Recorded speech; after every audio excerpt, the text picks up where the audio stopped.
നമസ്കാരം. 2026 മാർച്ച് 1 മുതൽ മാർച്ച് 8 വരെയുള്ള വാരഫലത്തിലേക്ക് കടക്കാം.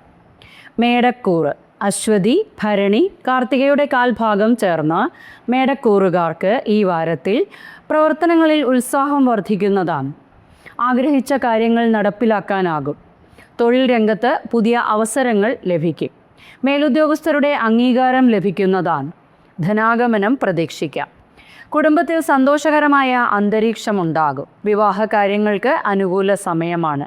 പ്രണയിതാക്കൾക്ക് അനുകൂല അനുഭവങ്ങൾ ഉണ്ടാകും. എന്നാൽ കോപം നിയന്ത്രിക്കണം. അനാവശ്യ വാക്കുതർക്കങ്ങൾ ഒഴിവാക്കുക. ആരോഗ്യപരമായി ശ്രദ്ധിക്കേണ്ടതാണ്. തലവേദന, ഉദരക്ലേശങ്ങൾ എന്നിവയ്ക്ക് സാധ്യതയുണ്ട്. ഗണപതിക്ക് കറുകമാല സമർപ്പിക്കുകയും ഗണപതി മന്ത്രം നിത്യേന ജപിക്കുകയും ചെയ്യുക. ഇടവക്കൂറ് കാർത്തികയുടെ ബാക്കി മുക്കാൽ ഭാഗം, രോഹിണി, മകയിരത്തിൻ്റെ ആദ്യ പകുതിയും ഉൾപ്പെടുന്ന ഇടവക്കൂറുകാർക്ക് ഈ വാരത്തിൽ സാമ്പത്തികമായി മുന്നേറ്റമുണ്ടാകും. പുതിയ വരുമാന മാർഗങ്ങൾ ലഭിക്കും. കുടുംബത്തിൽ സമാധാനം നിലനിൽക്കും.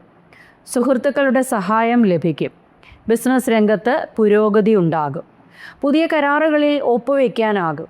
എന്നാൽ ചില അനാവശ്യ ചിലവുകൾ ഉണ്ടാകാനിടയുണ്ട്. കുടുംബാംഗങ്ങളുടെ ആരോഗ്യകാര്യത്തിൽ ശ്രദ്ധയുണ്ടാകണം. ദൂരയാത്രകൾ ഗുണകരമായിരിക്കും. ചൊവ്വ, വെള്ളി ദിവസങ്ങളിൽ ദേവീക്ഷേത്ര ദർശനം അനിവാര്യമാണ്. മിഥുനക്കൂറ് മകയിരത്തിൻ്റെ ബാക്കി പകുതിയും തിരുവാതിര, പുണർദത്തിൻ്റെ ആദ്യ മുക്കാൽ ഭാഗവും ഉൾപ്പെടുന്ന മിഥുനക്കൂറുകാർക്ക് ഈ വാരത്തിൽ തൊഴിൽ മേഖലയിൽ നേട്ടങ്ങളുണ്ടാകും. ആശയവിനിമയത്തിലൂടെ ഗുണാനുഭവങ്ങൾ ലഭിക്കും. പുതിയ ആളുകളുമായി പരിചയം പുതുക്കും. കുടുംബത്തിൽ സന്തോഷമുണ്ടാകും. വിദ്യാർത്ഥികൾക്ക് പഠനത്തിൽ പുരോഗതി ഉണ്ടാകുന്നതാണ്. എന്നാൽ തീരുമാനങ്ങൾ എടുക്കുമ്പോൾ ശ്രദ്ധിക്കണം. ശ്വാസകോശ സംബന്ധമായ അസ്വസ്ഥതകൾ ഉണ്ടാകാൻ ഇടയുണ്ട്. ഓം നമഃശിവായ നിത്യേന ഉരുവിടുകയും ചെയ്യുക. കർക്കിടകക്കൂറ് പുണർദത്തിൻ്റെ അവസാന കാൽഭാഗം, പൂയം, ആയില്യം എന്നീ നക്ഷത്രങ്ങൾ ചേർന്ന കർക്കിടകക്കൂറുകാർക്ക് ഈ വാരത്തിൽ കുടുംബത്തിൽ ചില അഭിപ്രായ വ്യത്യാസങ്ങൾ ഉണ്ടാകാൻ ഇടയുണ്ട്. സാമ്പത്തിക ചിലവുകൾ വർദ്ധിക്കാം. തൊഴിൽ രംഗത്ത് കൂടുതൽ പരിശ്രമം ആവശ്യമായി വരും. യാത്രകൾ വേണ്ടിവരും. പാർട്ട്ണർഷിപ്പ് കാര്യങ്ങളിലും ശ്രദ്ധയുണ്ടാകണം. ആരോഗ്യപരമായി ചില അസ്വസ്ഥതകൾ ഉണ്ടാകാൻ ഇടയുണ്ട്. ദേവീക്ഷേത്ര ദർശനം നടത്തുകയും ഗണപതി മന്ത്രം നിത്യേന ഉരുവിടുകയും ചെയ്യുക. ചിങ്ങക്കൂറ് മകം, പൂരം, ഉത്രത്തിൻ്റെ കാൽഭാഗം ചേർന്ന ചിങ്ങക്കൂറുകാർക്ക് ഈ വാരത്തിൽ തൊഴിൽ രംഗത്ത് പുരോഗതി ഉണ്ടാകും. മേലുദ്യോഗസ്ഥരുടെ പിന്തുണ ലഭിക്കും. സാമ്പത്തികമായി നേട്ടങ്ങൾ ഉണ്ടാകും. കുടുംബത്തിൽ സന്തോഷകരമായ വാർത്തകൾ കേൾക്കാനിടയുണ്ട്. വിവാഹ കാര്യങ്ങൾക്ക് അനുകൂല സമയക്കാലമാണ്. എന്നാൽ ധനമിടപാടുകളിൽ ശ്രദ്ധ പുലർത്തണം. ആരോഗ്യപരമായി നേത്രസംബന്ധമായ അസ്വസ്ഥതകൾ ഉണ്ടാകാൻ ഇടയുണ്ട്. മഹാദേവന് പിൻവിളക്ക് സമർപ്പിക്കുക. കന്നിക്കൂറ് ഉത്രത്തിൻ്റെ ബാക്കി മുക്കാൽ ഭാഗം, അത്തം, ചിത്തിരയുടെ ആദ്യ പകുതിയും ഉൾപ്പെടുന്ന കന്നിക്കൂറുകാർക്ക് ഈ വാരത്തിൽ പുതിയ ഉത്തരവാദിത്വങ്ങൾ ഏറ്റെടുക്കേണ്ടതായി വരും. തൊഴിൽ രംഗത്ത് മാറ്റങ്ങൾ ഉണ്ടാകും. സാമ്പത്തിക നേട്ടം ഉണ്ടാകും. കുടുംബത്തിൽ സന്തോഷം അനുഭവപ്പെടുന്നതാണ്. ശത്രുക്കളെ ജയിക്കാൻ സാധിക്കും. എന്നാൽ മാനസിക സമ്മർദ്ദമുണ്ടാകാൻ ഇടയുണ്ട്. ആരോഗ്യകാര്യത്തിലും ശ്രദ്ധ പുലർത്തണം. വിഷ്ണു സഹസ്രനാമം നിത്യവും ജപിക്കുന്നതും ഉത്തമമാണ്. തുലാക്കൂറ് ചിത്രയുടെ ബാക്കി പകുതിയും ചോതി, വിശാഖത്തിൻ്റെ ആദ്യ മുക്കാൽ ഭാഗവും ഉൾപ്പെടുന്ന തുലാക്കൂറുകാർക്ക് ഈ വാരത്തിൽ അപ്രതീക്ഷിത ധനലാഭമുണ്ടാകും. കുടുംബത്തിൽ സന്തോഷം, സമാധാനം എന്നിവ അനുഭവപ്പെടുന്നതാണ്.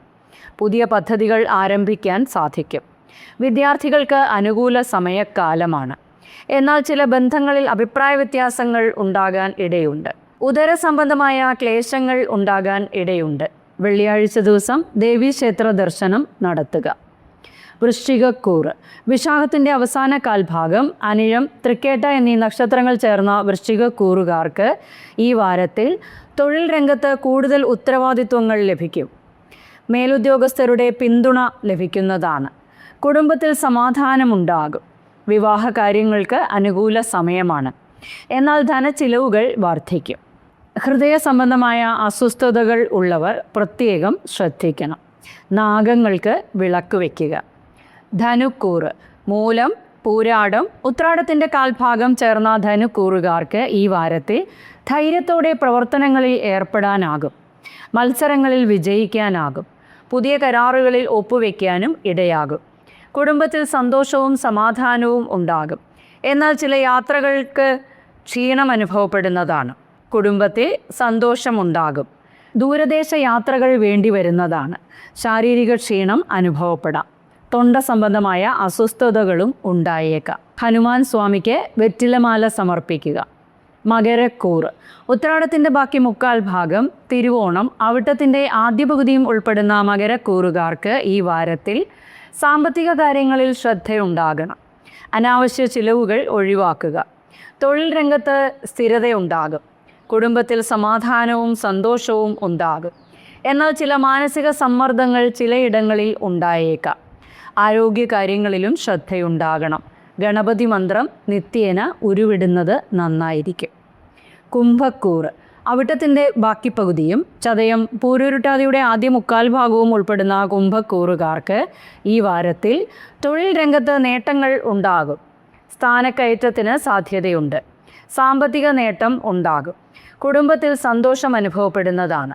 എന്നാൽ കോപം നിയന്ത്രിക്കണം. ആരോഗ്യപരമായി ഉദരസംബന്ധമായ അസ്വസ്ഥതകൾ ഉണ്ടായേക്കാം. മഹാദേവന് പിൻവിളക്ക് സമർപ്പിക്കുക.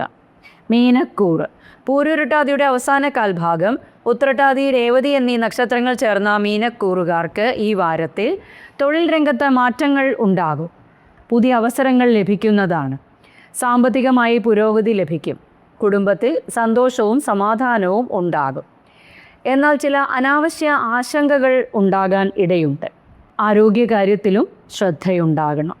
ശരീര അസ്വാസ്ഥ്യങ്ങൾ ഉണ്ടാകാൻ ഇടയുണ്ട്. ശാസ്താവിന് എള്ളുപായസം നടത്തുകയും വിഷ്ണു സഹസ്രനാമം നിത്യവും ജപിക്കുകയും ചെയ്യുക.